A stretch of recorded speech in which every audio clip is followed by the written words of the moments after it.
मुख्यमंत्र्यांचं आज दुपारचं स्टेटमेंट आहे. ज्यावेळेला आम्ही गुवाहाटीला सगळे निघालो त्यावेळेला विरारच्या एका टपरीमध्ये चहा घेत होतो आणि त्यावेळेला उद्धव साहेबांचा फोन आला, मुख्यमंत्रीपद तुम्हाला मी देतोय.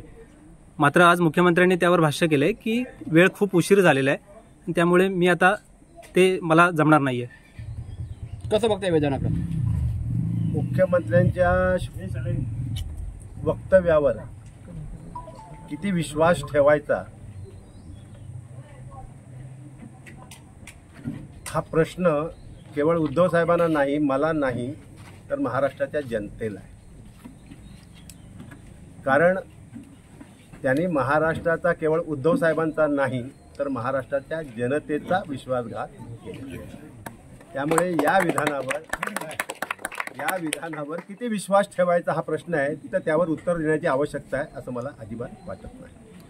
उद्या शरदचंद्र पवार यांची सभा होते, सुनील तटकरे यांच्या होम ग्राउंडवर सभा होते, त्यामुळे विशेष लक्ष सगळ्यांचं लागलंय. काय सांगाल? हे कोणाचंही होम ग्राउंड नाहीये,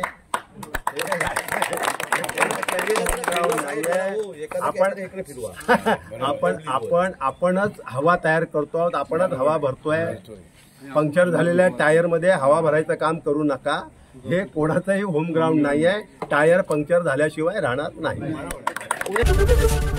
एबीपी माझा, उघडा डोळे बघा नीट.